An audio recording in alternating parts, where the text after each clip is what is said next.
What is going on, everybody? Welcome back to the Weekend Media Podcast. I am your host, Jordan Wheeler. I do not have three names like my co-host, Brian Garcia Tirado. What is going on, Brian? Welcome back.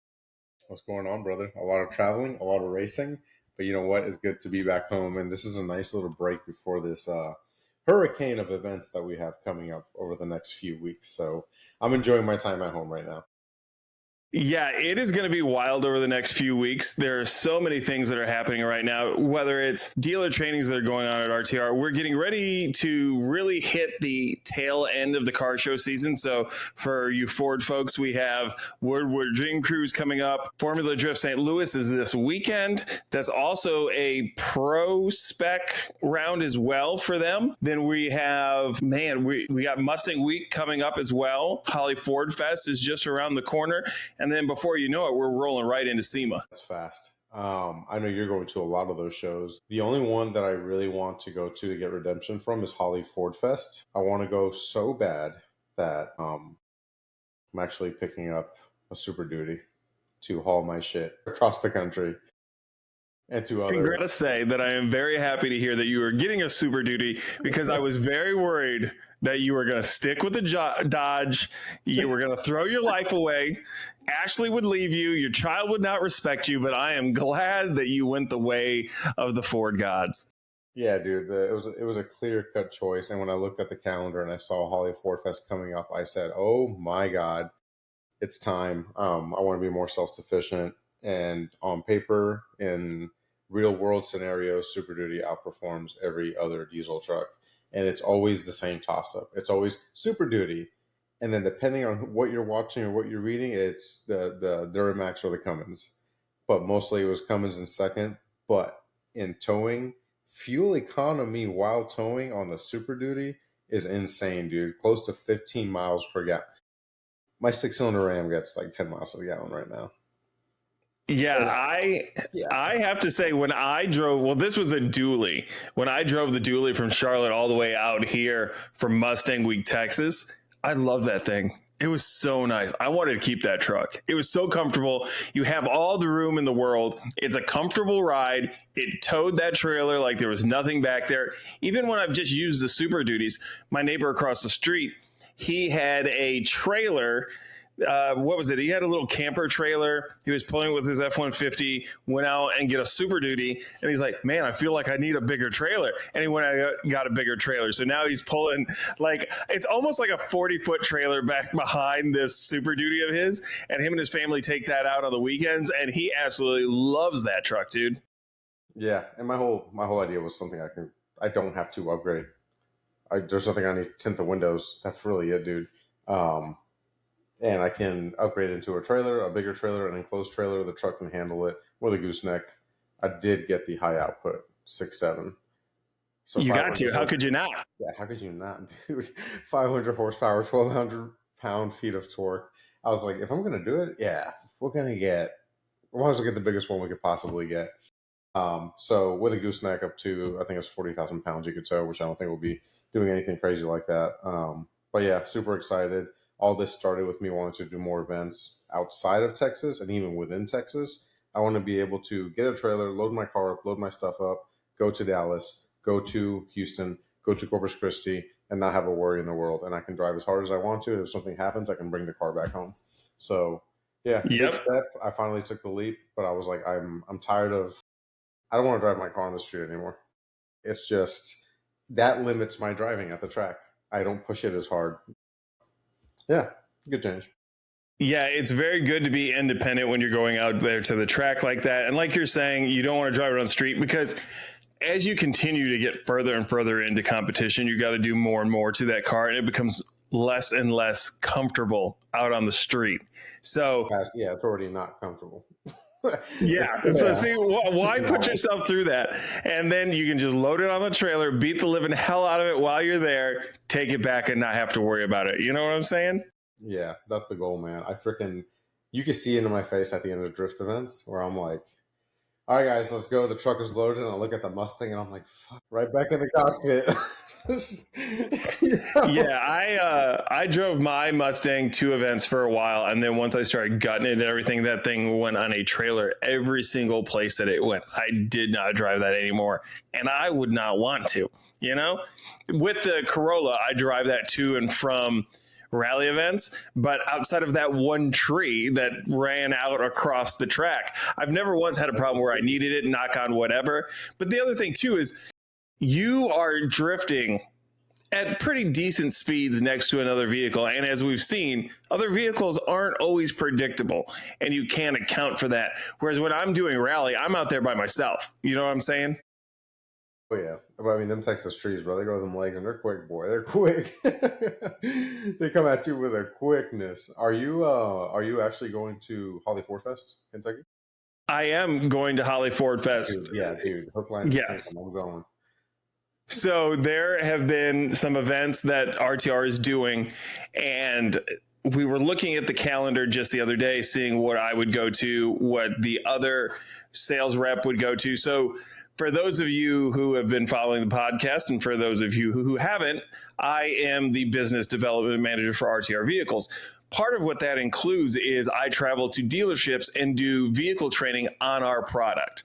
And I will tell you that if you work at a Ford dealership, make sure that you're carrying RTR stuff and you get yourself on that list, because I have a lot of fun with these reps. I was just down in Florida and Georgia recently.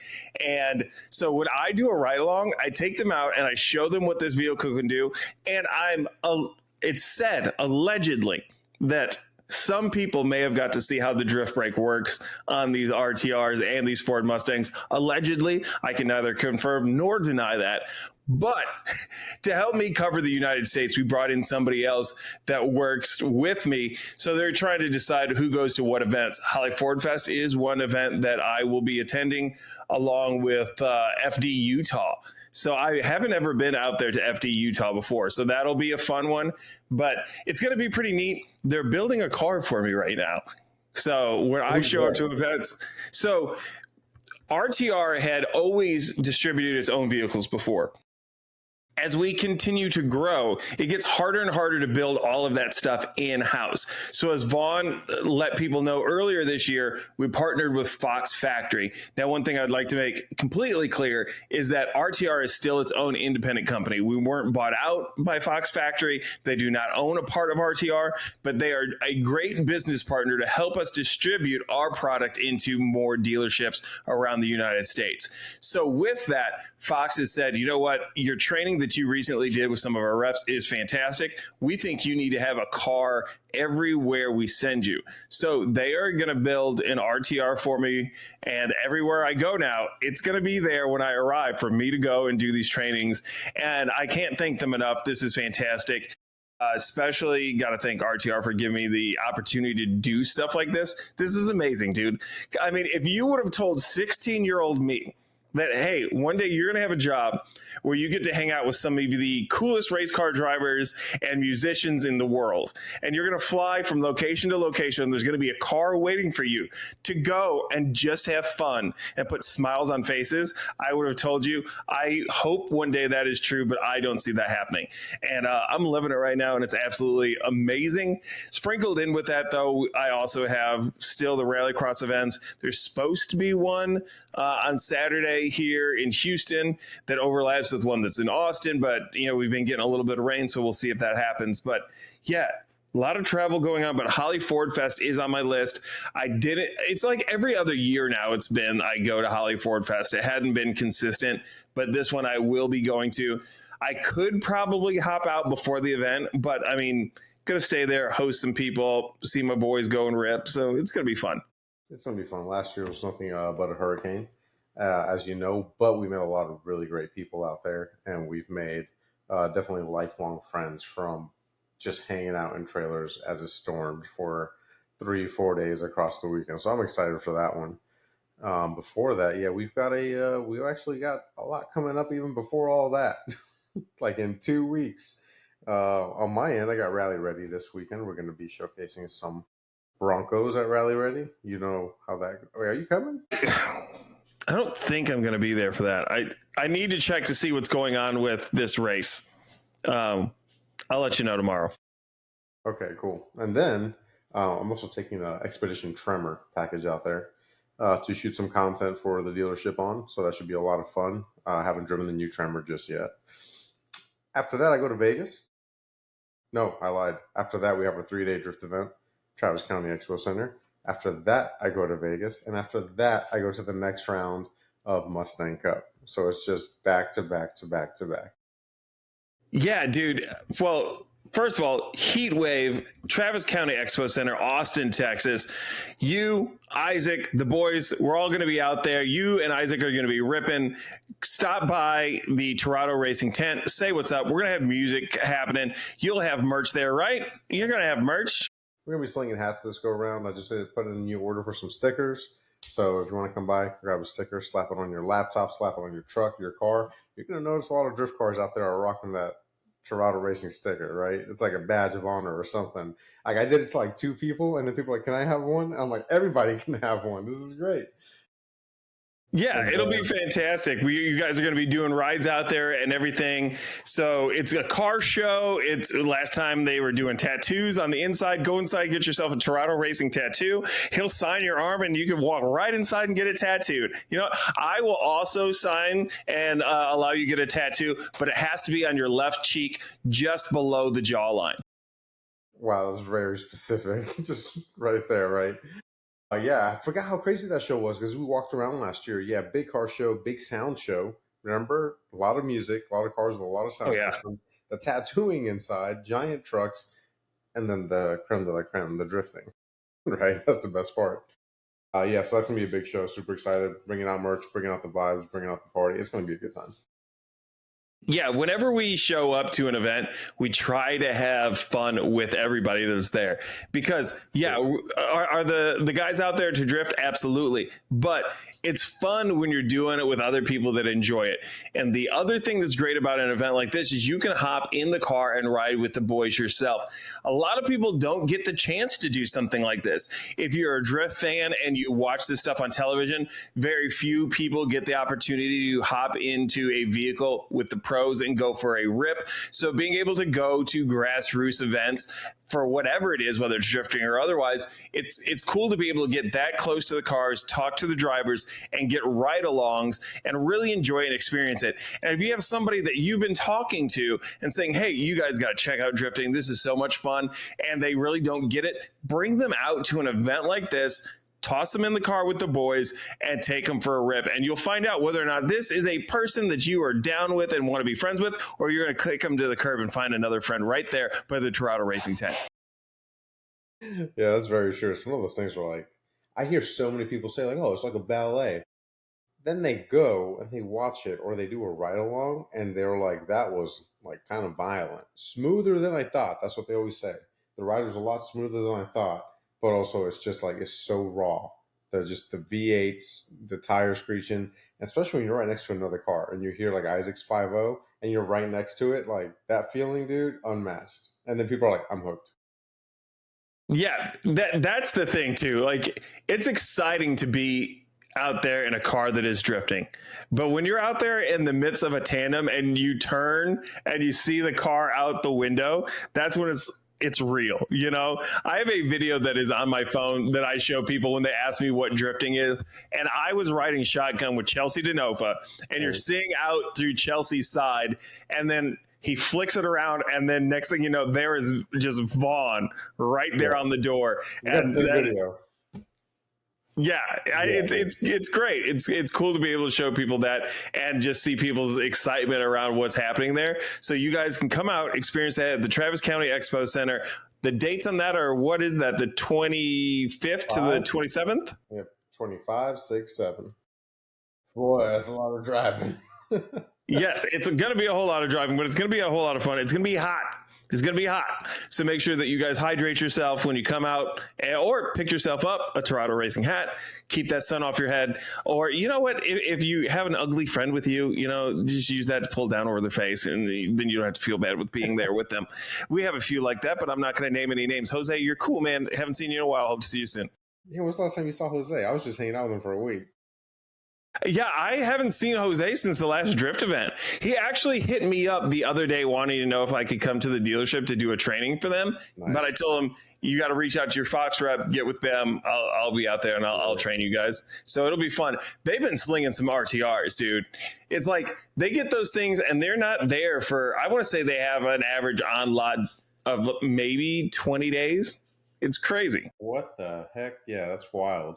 Whereas we have the opposite problem. We can't sell Mustangs. I went to one of our other locations in Manor, Texas, and I was walking the lot, and we have a 60th anniversary. I think it's the 60th anniversary Mustang, and then right in front of that is a dark horse in the was it Fuchsia Magenta, the purple color, right? And then right in front of that was another like GT track pack, and I'm like, dude, how come we can't sell Mustangs? We still have an RTR Spec One at our Austin location, and I saw that we have like 3 or 4 GT 50s, and I'm like, we can't, like, I don't know why, but the Mach-E, brother, the Yeah, dude.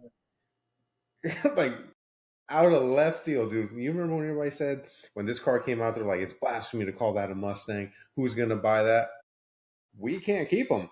They keep going. Yeah, and I have been all over the place as we've discussed lately, and people are telling me, "Hey, we have Mach-E's, they sit here for a while, or we can't move the rallies."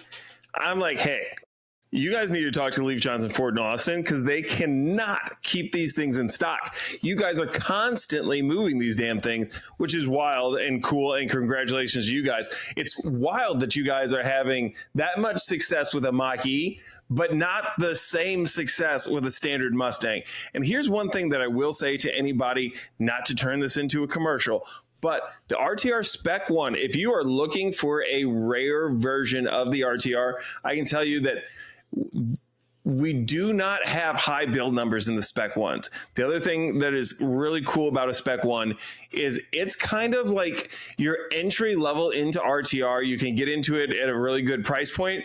But the other thing about it is you can still expand upon that car. Yes, it's badged as Spec One. Get yourself the chin, the rockers, the quarter splitters. Add on to that vehicle. Do what you want with that vehicle and make it your own. And you don't have to worry about it as much as like I would with like a Spec 2 or Spec 3. Because if I'm buying a Spec 2 or Spec 3, that car is completely set up and I'm not touching it. But the Spec One, if I decide later I get an inch to add something to it, I do. And I've also seen a lot of Spec One owners from the previous generations. That's what they do is they go out, they purchase the Spec One, it gets them into a Mustang, it gets them into an RTR at a lower price point, and then they add on the things from the catalog that they like, and it's the way to go, man. Yeah, absolutely. I mean, speaking of, now we're talking about dealership add-ons, man. Yeah, RTR, we do that. We sling the Fox Factory Rocky Ridge, right? Rocky Ridge RMT. We got a couple of Rocky Ridges left. But here recently, our Manor location built a supercharged F-150 single cab on a complete ride tech suspension. I mean, it's like an autocross truck, if you ask me. So for performance supercharger, you know a lot about this. In-house calibration, everything is done in-house. And at first I was like, okay, we'll see. And they wrapped the truck orange, did a whole bunch of crazy stuff.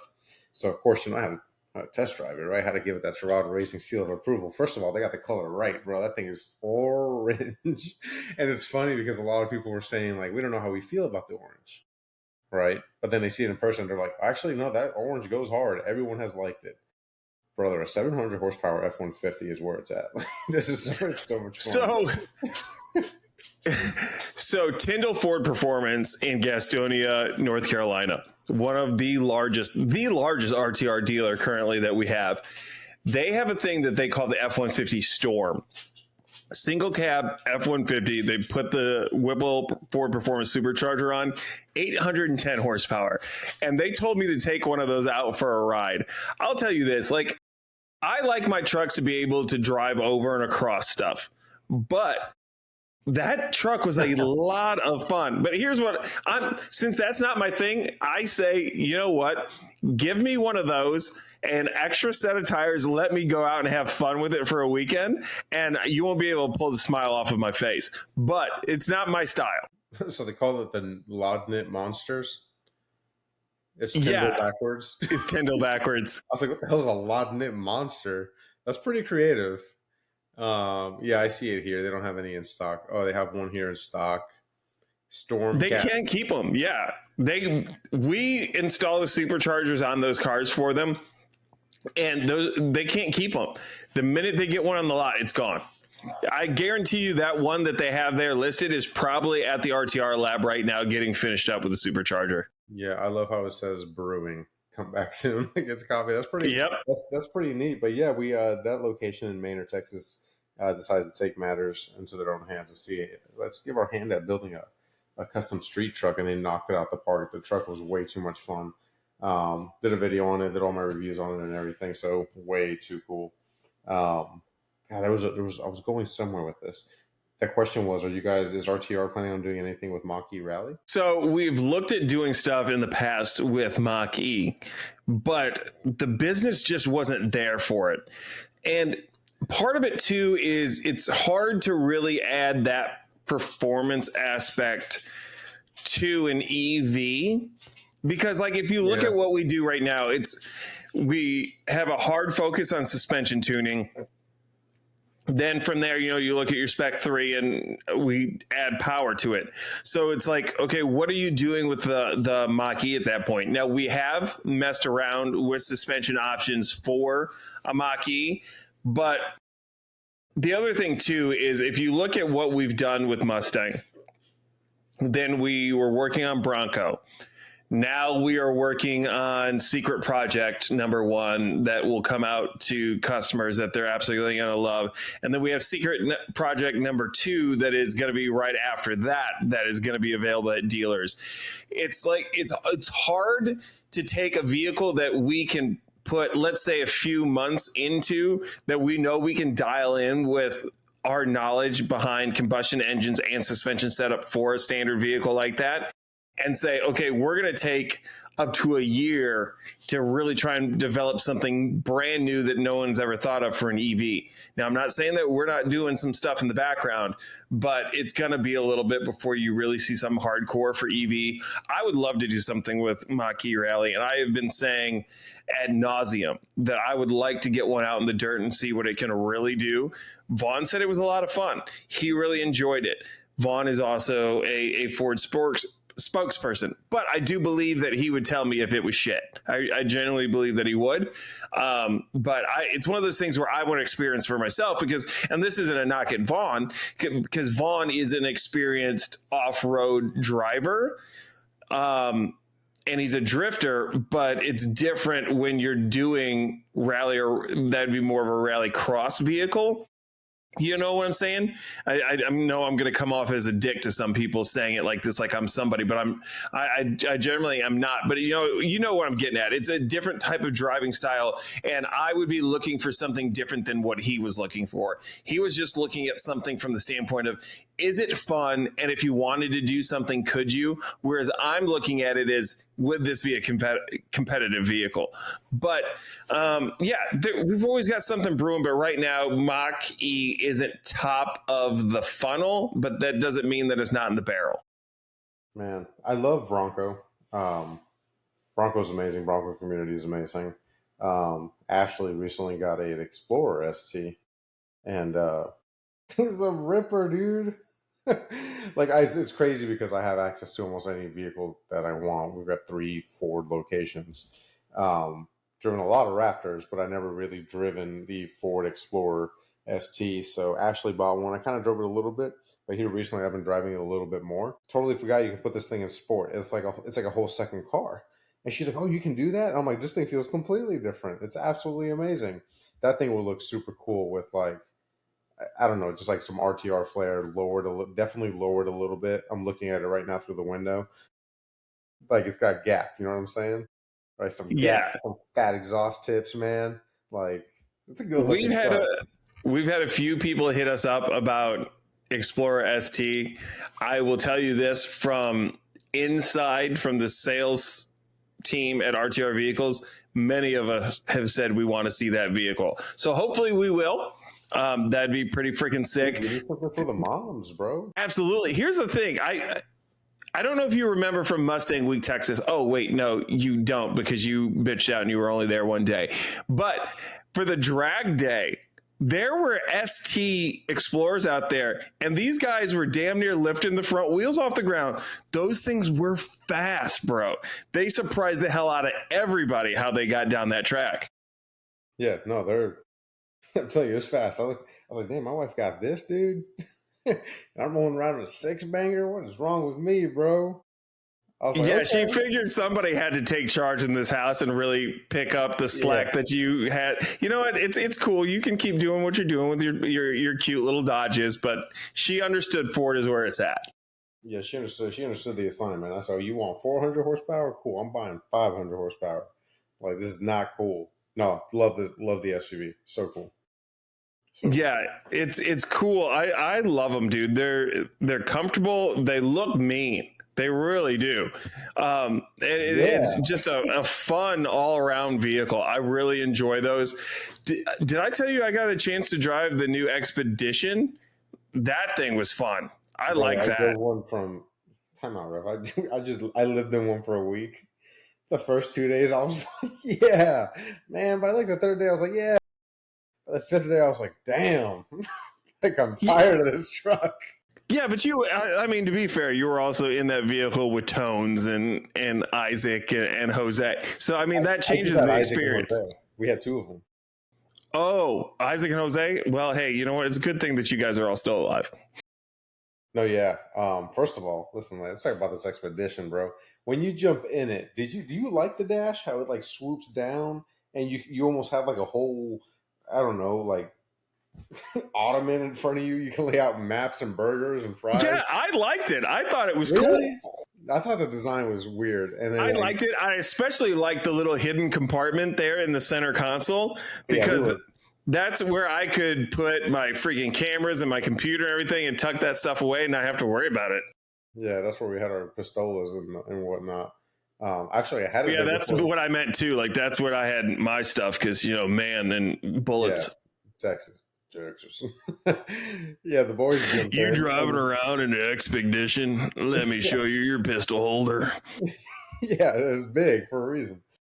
Freaking the boys jump in it as I'm saying bye to Ashley and whatnot, and I guess Jose was showing Isaac like, "Hey, check it out! The center thing opens," and we opened it up, just a bunch of lead machines, and he was like, "Oh," and I was like, "Oh yeah, we're driving across the country. Like we're not. Yeah, absolutely not." Second thing, love the. I don't know how I felt about it. The big screen up on the dash, right? You put on your Apple Maps, your Google Maps, whatever you choose, right? And you've got the way by way on the front top right, so you never have to look down. Is what I'm getting at, right? Yeah, I also like too with the multiple screens that you had there. That if I zoomed in on my map. Up on the other screen, it showed you the full trip and vice versa. Yeah, like if I zoomed out and then on the other screen, then it would zoom in. So It was always showing you where you're currently at and your full trip. I just thought that was a cool thing that somebody had thought of. Who was the nerd sitting around like, hey, you know what? I think it'd be really neat if these screens would switch. And I would have been like, shut up. And now that I have it, I'm like, God damn. Dude, so Ashley's car has it, except the Explorer in the center, like a regular vehicle, is the same thing. Right? And I'm like, oh, that is so convenient. I freaking love this. So on the Expedition, so we're mobbing. First thing I do is hit the toll road, and I'm on cruise control. Blue cruise will turn on in the blue zones, and it's like hands-free driving. I was like, I don't know how I feel about this yet. Ashley's telling me she's been using it, and she absolutely loves it for her commute. So I'm like, let me try it, right? So no feet, no hands. I'm just kind of sitting there talking to the guys, and I'm like, this is kind of cool, brother. I used it on the whole way from here to like Temple. Right, go to the Buc-ee's, and I'm like, that's actually really cool. I pretty much used Blue Cruise all the way from San Marcos, all the way to Missouri. Like, boop. So it's cool, but one thing that it was one, it tries to track your eyes. So if you look away for too long, it starts beeping at you. But it like kind of floats from side to side in the lane, and then it takes a curve, at least mine did this. It like waits, and then darts in, like it's looking for an apex. So I would say if you get this done, like do not do not ever do this in slick conditions or rain, because that No. thing will cause you to spin. But yeah, it was weird. It was so freaky. And the first time I let it go through a corner, I had my hands hovering because you almost don't Yeah. want to trust it. Yeah, and then the lane switch, right? So you're blue cruising, you hit the lane switch. Oh, dude, talking about lane switching, that big screen shows you the blind spot. If you guys haven't driven a real Yes, expedition, dude. you got to Yes. check this thing out. It is bad, bad to the bone. So you hit your turn signal, it gives you a blind spot camera on that giant screen in front of you. I felt like it changed the lane again a little too abrupt, almost like a move, bitch, you know. But it's kind of the same thing, like you say, is going on a curve. It kind of does this like it finds the line and shifts, finds the line, and it's like instead of the smooth turn. I did find that too. You do have to be careful in construction zones, though, because I was traveling through one area and it was still following the lines and almost pinned me straight in the middle of some shit. And I was like, oh, yeah, okay, let me take over here real quick. I think we were hitting like near Baylor University, man, and there's a little construction right before all that, and I grabbed the wheel because it was not going. It was like, nah, dude, it was doing straight kamikaze. I was like, I got it. So that is one thing. Construction zones, maps not being updated. But when I first jumped in it, again, I'm like, this is all weird. I got used to it. I ended up liking all of the features. Truck is comfortable, rides smoother than the Cadillac, bro. Never driven a Cadillac, but if I had to drive one, I would imagine it's a little bit smoother than that. And I used to have a Cadillac, and I got rid of that thing after a month. There you go, dude. GM. Get back from the trip. I jump in my truck. Everything feels wrong. Even the round steering wheel felt wrong because the new Expedition steering wheel is like a damn oblong, right? So initially, everything you're like, this is all weird. But then you have it for 5-6 days and you jump in a regular vehicle and you feel like a peasant. I'm like, what is this? Get me back in the Expedition. Yeah. Yeah, it was funny because I was in that Expedition for a while, and then I left from that, and I got put into an EV Mercedes, and I felt poor in the EV Mercedes. You know what I'm saying? That's how nice this thing is. I had a billion things to complain about with that EV Mercedes. I loved every single bit of that Expedition, bro. It had more than enough room. I will say, like, at least the version that I had, the rear seats, the third row, when I hit the buttons in the back, for some reason they weren't functioning right. May have been a blown fuse or something, but that button wasn't causing those things to go down. But I had the Max Edition, so I had more than enough space back there anyway that I really didn't need them to go down. I was just doing that to fucks with it. You know what I'm saying? Yeah. No, we did not have Max versions, but we had plenty of room. We folded down the back, put in my giant cooler in there, all of our bags. Yeah, it was great. And they got 3.5 liter in them, bro. Them butters, big boogie. They're fast too. Yeah. I would definitely say, like, if you're the type of person that has a large family, or if you go on a lot of family trips or work trips, this is fantastic. If you are the type of person who's in the business of being a driver where you transport people, perfect vehicle for that as well. Or if you're just like a mom that has one kid and you need to be a little bit of access because Becky down the street has a tiny little Escape and you want to show that bitch what's up and that your husband makes the real money, that's exactly the vehicle that I would get. Show that twat what's up. Yeah, dude, Expedition is freaking dope. Long shot. We had actives, which is there's only 4 trim levels. We had the active. But if we would have had like a platinum, dude. Oof, dude, come on. And even the active with a panoramic sunroof, heated seats. Again, I got in this thing. I showed it to my mom, right? My mom likes nice stuff. She's bougie. And she was like, ooh. I was like, this is the base model. She said, this is the base model? And I'm like, yeah, she drives a Platinum Explorer. Massage seats, the whole thing, right? And I'm like, yeah, this is Expedition is the base model, dude. Goes up from here, mom. That's what surprised me too. So I was also in an active Max, but I got in there and I'm looking for the massage sheets because the leather was nice, the trim was nice, and it had all those screens. And I'm like, wait a minute, this is the base version of this vehicle? You got to be kidding me. So, like, yeah, they really went all out on the base version of this car. And then, not to get nerdy about it, I clearly like SUVs. They changed the frame and the ride qualities of the Expedition and a bunch of other stuff. So it's the quietest in-cabin ride. It's the smoothest in suspension, and the frame is a lot stronger than the previous generation. Yeah, it rode so nice, dude. It rode so nice. I remember when I picked the guys up from the airport and we were heading into where were we?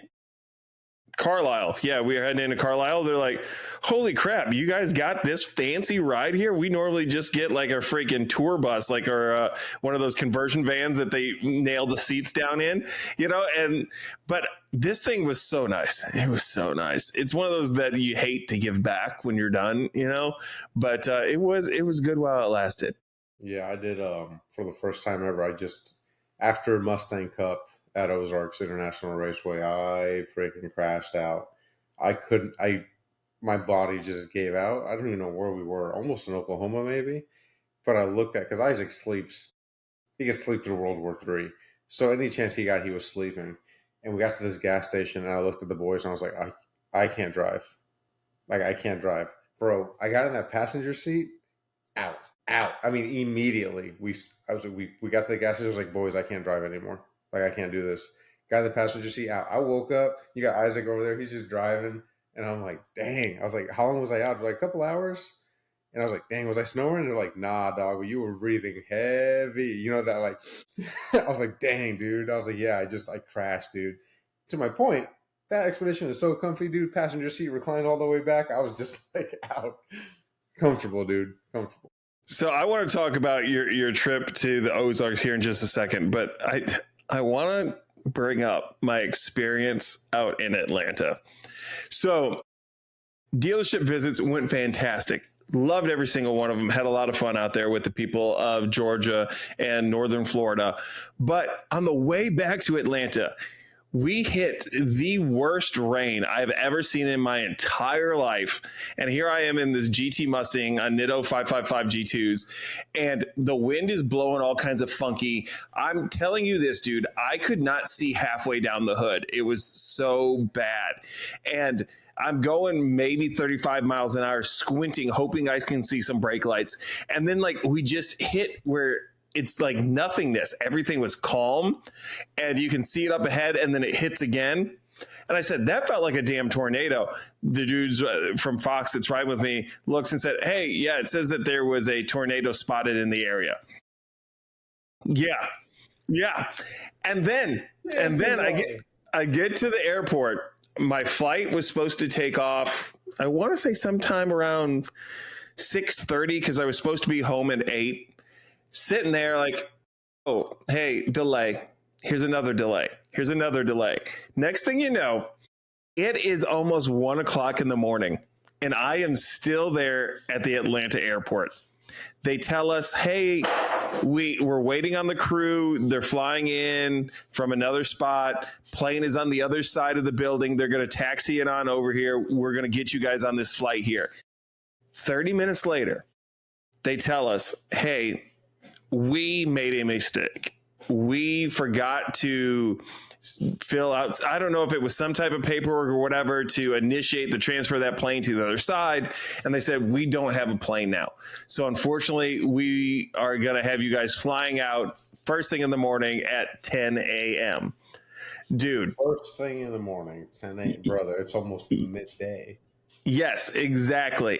So people were furious. A bunch of people already like jumped and rescheduled, and they were giving travel vouchers, which, by the way, through United, they give you $200. That's to cover any travel or any hotel that you'll get reimbursed for. $200 by the airport is nothing.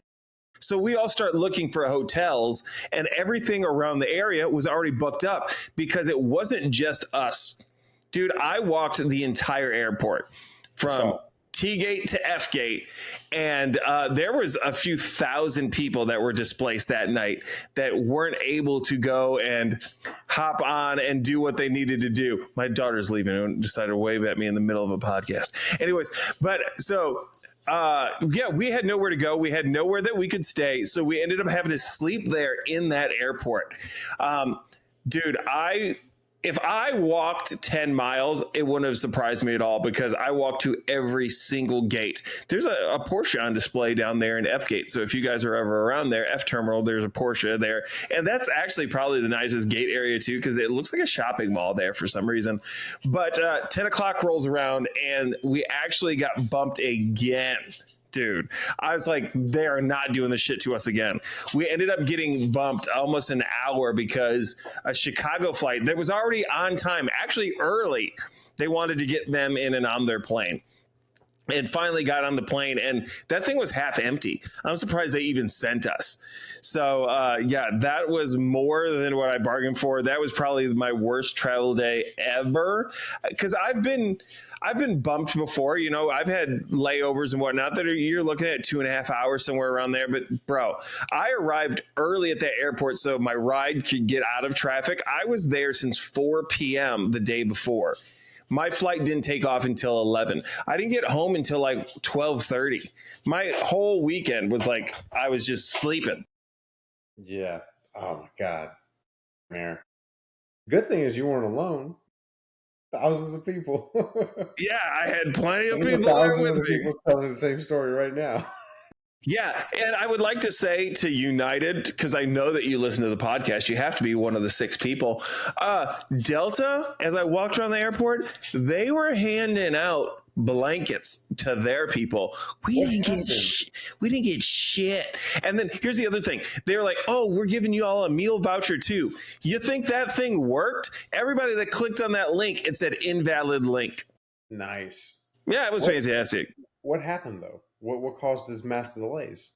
So it was, I guess, a really bad storm that was traveling across, I want to say it was like Mississippi, Alabama area. It was coming up off the Gulf and traveling across over towards the South Carolina region. It was just a large storm system that was traveling across there. Because, I mean, anybody who was trying to get out was done. People trying to get to Savannah, which was, 2-hour drive from there, were grounded. I would have rented a car and driven myself, but that's just me. But I mean, Chicago, Cancun, all these people, they were just there sleeping in corners. It was fantastic. God, yeah, no, that was my weekend. Yeah, so tell us about the Ozarks and how you guys had fun getting on the podium again. Yeah, absolutely. So we head to the Ozarks day early. We stopped at Choctaw Casino in Oklahoma, little midway point. Have some fun with the boys. Got Isaac to gamble. And he won some money. It was fun. It was priceless, dude. That's it. Get the richest guy that's with you to win money. Brother, that's the way it works. Took our happy asses all the way up to Ozarks International Raceway. First of all, 4th of July weekend of the Ozarks, absolutely epic, absolutely beautiful. You got boats and boats, lots of boats out there. And yeah, our boss rented a big Airbnb on the water, man. It was like absolutely perfect. So yeah, you got practice, you got test day, all that good stuff. Ozarks International Raceway is a very scary track. Lots and lots of elevation change, lots and lots of blind turns.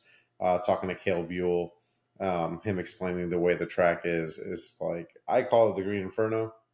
There was quite a few vehicle accidents, and then I've learned that IMSA's Porsche Challenge won't go to Ozarks International Raceway because they lost half the field one year at this track.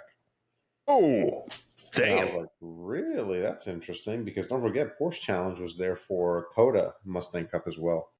But yeah, they won't go back to Ozarks International Raceway. So yeah, there was one point that I was sitting with what turn? I was at the top of turn 2 going into turn 3. But when looking again, there's a lot of elevation change, and I'm talking to one of the flaggers. I'm like, okay, so that's turn 1, right? And he's like, no, that's turn 16. And I'm like, fucking ice cricket, dude. I'm like, so that right there, that's turn 16? And I'm looking at my map, I'm on turn 1. And he's like, no, it's like an optical illusion. Dude, because of the way the land went. You look at the track, it looks like it's the same track. He's like, no, our track is going down this way. That's this track going down that way. And right in the middle is another road. That's why that's turn 16. And turn 1 you can't see. I was like, okay, I'm lost now. it's so crazy. Depending on where you stand, you think you're looking at a certain turn, but you're not. It's like a That's maze. wild. The whole track is wild. The other thing that's wild is if you look at my footage once the Green Flag episode 6 comes out, episode 5 comes out tomorrow. So when episode 6 comes out at the actual Ozarks track, you're gonna say, "Wow, you're awfully close to them cars." That's because the guy's like, "Here's the deal: pink vest. We gotta use pink as it pops up better on camera. Yeah, just don't go on the track. So you can go through the fence. You can do this. Just don't go over that barrier, bro. Think about a metal like car barrier, like you see on the highway. I can stand right there. Yeah, no, nope. No, I did. I was like, bro, we're getting some sick shots for the boy, right? We're gonna get some sick shots. You just do it safe. You got somebody spotting and watching as you're focusing on your camera thing, and if something looks like it's getting hairy, you just pull.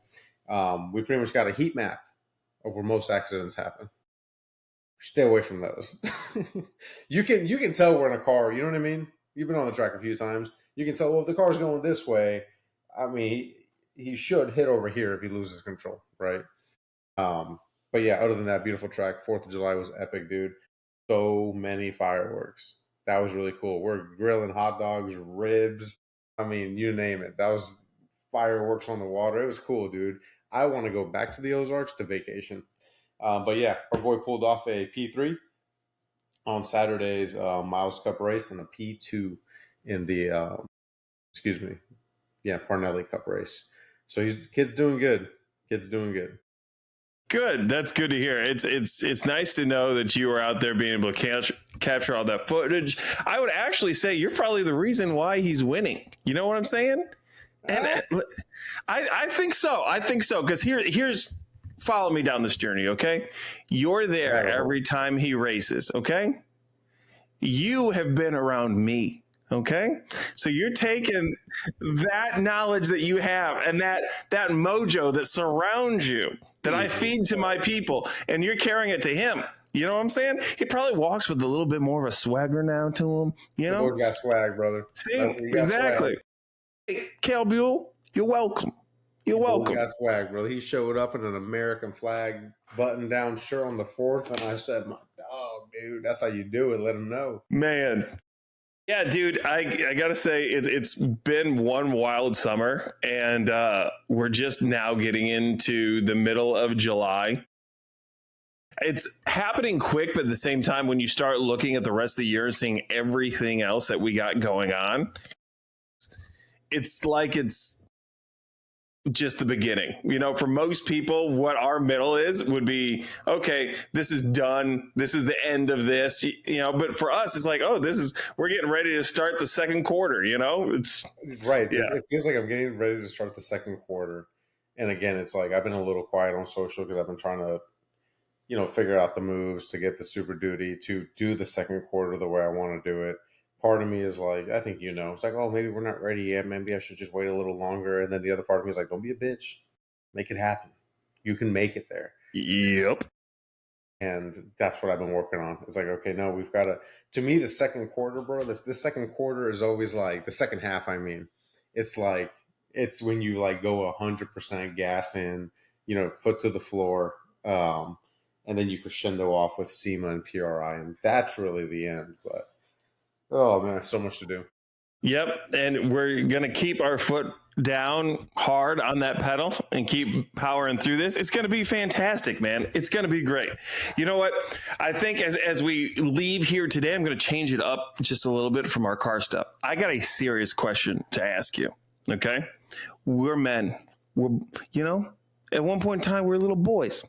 All right. At one point in time, we were babies. My question to you is, if at some point in time your parents would have said to you, would you like to be circumcised or not? What would you have said? If I would say no. Really? You would say no? Yeah, do not cut that off. Well, okay, let me ask you this. Why? Because I have a grandkid that's on the way, okay? And that was a discussion that popped up today. Okay, here we go. I went down this rabbit hole, right? When you circumcise a child, you actually desensitize the tip of the penis a lot, and then it makes sex less, feel less good, right? So that's a natural protection for the head of the dick. instead of it just rubbing raw on your boxers, underwear, jeans, and your free ball, that kind of thing. Okay, that's an interesting take. Yeah, because I was like, why would you not? You know what I'm saying? Because you got to pull it back to clean it, and that just gets annoying. And then You must have a giant. Yes. It is. Hey, we have discussed that I am half black. The other thing too is like everybody that I know that had one that wasn't. The first time a girl saw it, they're like, "Oh, what is that?" They thought it was weird. And then, like, when you're a dude and you're going to gym class or you're doing a sport, and you see that one kid that's slightly different, people picked on him because it was weird and they hadn't saw one before. So I'm like, I don't want my grandkid to get picked on or for a girl to think his penis looks weird. I just realized something. You're having a boy. You're not having a boy, but it's a boy. Oh, I didn't tell you that? Yeah, it's a boy. Yeah, I told you that just went right over my head. When'd she find out? I don't know, like a couple of weeks ago. Jesus. Yeah, sorry, I forgot to tell you. But these are the questions that are happening now, Yeah, what did she say? She says she doesn't know. She was thinking she wasn't going to have it done. And I said, yeah, and then I told her all the things that I saw, said to you just now. And she's like, well, I don't think they look weird. I was like, yeah, but you're one person, I said, you're his mom. He's not going to try to sleep with you. So it doesn't matter if you don't think it looks weird. You're thinking of this child in like his 17-year-old. You're putting yourself in his 17-year-old shoes. Yeah. I'm trying to think of how is this going to be for this kid later on down the line. The other thing too that she's having trouble with is trying to decide on a name. I keep throwing a billion names out there and she's like, no, because she wants the name to sound good in Spanish or English. And I said, what? Okay, Jose, I guess it is. But yeah, I know. But what I'm saying is she wants a Hispanic sounding name. But she can't really decide on anything. I haven't even heard any of her ideas, but she says no to all my ideas. So I don't know. And I was like, here's the thing too that you got to think about is the initials. Is it going to be something that when you put those initials together, is it going to make something weird that people are going to make fun of this kid for? Or is the name going to be like a nickname that they can pick on? Yeah, someone recently I met had weird initials, and I said the initials, and I looked at them. What was it? I can't remember who it was. Yeah, they were weird initials. Yeah, but BBC, I think I can't remember. She said the way she explained it earlier almost sounded like she wanted to go with like a more common name and not something that was unique. But like, I don't know. I mean, at the end of the day, it's not my kid.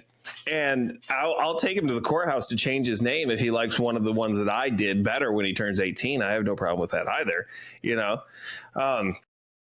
I don't know. Shooter McGavin, I think, is a great name. Shooter McGavin Rodriguez, I think, would be really sick. I mean, I've been playing baseball.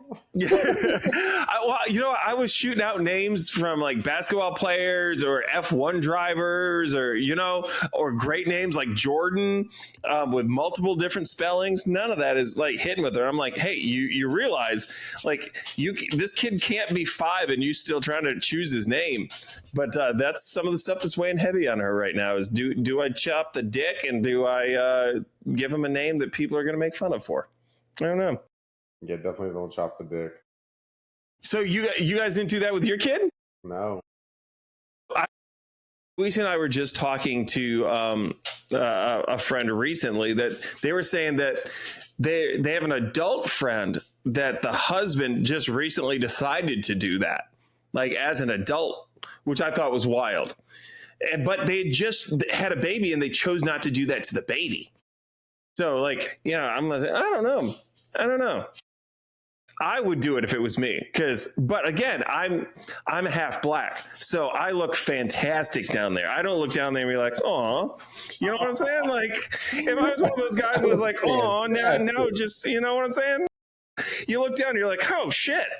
You've seen that? Geez, what's that show on fucking Netflix? Robots and something in robots. Anyways, I saw a clip. I haven't seen the actual show, but there's a clip where it's like when aliens come to Earth. And it's like the whole military's waiting. They're like these miniatures, like clay people, right? And 3 aliens come down. The leader in the middle, and then like the 2 protectors on the outside. And the leader alien's got a coat on, And then when he opens it to put his arms up, he says, "We come in peace," but he's got a giant schlong. And the army goes, "He's got a gun," and they shoot it off. And that's what starts the interstellar war between aliens. This alien had a big old dick. I've not seen that, but I want to see that now. You know, another show that it shows everything, like how the world, like how aliens come and invade after that. It's wild. Another show that I really enjoyed on Netflix for, well, let's just say the first 2 seasons of it was, oh my God, I just forgot the name of it right as I was getting ready to say it. It was that show where those kids are going through puberty and they have the hormone monsters. Oh, dude, it's a great show. Man, hold on. Let me look. Outer Banks? Let's see here. Google.com. Netflix. Love and Robots. Big Mouth on Netflix. Big Mouth. That show in the first 2 seasons, halfway through the third, was still kind of good, but then it just started. Yeah, it started getting a bit much, and they were just looking for laughs at that point. But hilarious show. If you get a chance to watch it, watch it. But either way, you know what? It's one of those things that I guess it is up to the parent to decide. It is not up to me. So, you know, hopefully she makes a good choice and the kid isn't made fun of for the rest of his life for his name or his dick. But, you know, I don't have to live with that. It is what it is. Okay, so I will say the way the world is changing, dude. Did my mouse die? My mouse died. The way the world is changing, you don't know what's going to be in or out, bro. Exactly. So who knows? Maybe it'll be the stylish thing to put a petticoat on it. But it is that'll be his time, his place to decide how things work. Right. By that time, we'll be in Porsches and bigger houses doing other cool shit. Exactly. So as we come to a close here, guys, if you are in the Texas area, make sure to go and see Heat Wave 25th, 26th and 27th at the Travis County Expo Center in Austin, Texas. Make sure to come out, say hi to us. We are going to be at the big Tirado racing tent. Stop by, say hi, catch some rides. We have more stuff coming up. Make sure that, hey, you know what? BGT is getting active on TikTok. He's over there with his sick whip showing you what's available there at Leaf Johnson and Leaf Johnson affiliates. So make sure to follow him on TikTok. What is that TikTok name? Tirado's Sick Whips. It's there just you go. Sick Whips, bro. It's Raptors. It's ST. It's only cool. It's RTRs. It's Rocky Ridge. It's only cool stuff. That's all I'm talking about on there. So if you want to learn more about those high-end performance vehicles, that's all I talk about. Yes, so make sure to go ahead and follow him on TikTok. Make sure that you're following him on all his socials, whether it's Facebook, Instagram, or YouTube. Because you know what? We're YouTubers. That's what we do. YouTube content left and right now. There we go, son. There we go. I got a video dropping tomorrow, dude. See? And the next Wednesday. And the Wednesday after that. I'm doing weekly right now, dude. Okay. Stop with all your stupid bragging. Nobody cares to hear that. I'm tired, bro. I'm tired. A lot of editing on this exact computer. I'm just like, fuck, dude. So if you guys want to go ahead and follow me, I am on Instagram. I am on YouTube as JDub Racing. You can watch Weekend Media podcast there on Instagram. On Instagram, we are there, and we're on YouTube. Also, I have JDub Wrenching on YouTube or RTR Vehicles on YouTube. Follow me on Facebook. I will be there at the Travis County Expo Center with the boys. I'll also be at Holly Ford Fest. Look for me at Woodward Dream Cruise and also Utah FD rounds, but we will get into that as they get a little bit closer. Thank you guys for taking the time out of your day to listen to us. I know it's great listening to me. I have a sultry voice that anyone would want to listen to, but sometimes BGT is a little hard to listen to. He's one of my best friends, and I just suffer through it. But thank you for listening to his parts as well. Again, this has been the Weekend Media Podcast. Thank you, BGT. Jordan Wheeler, we out.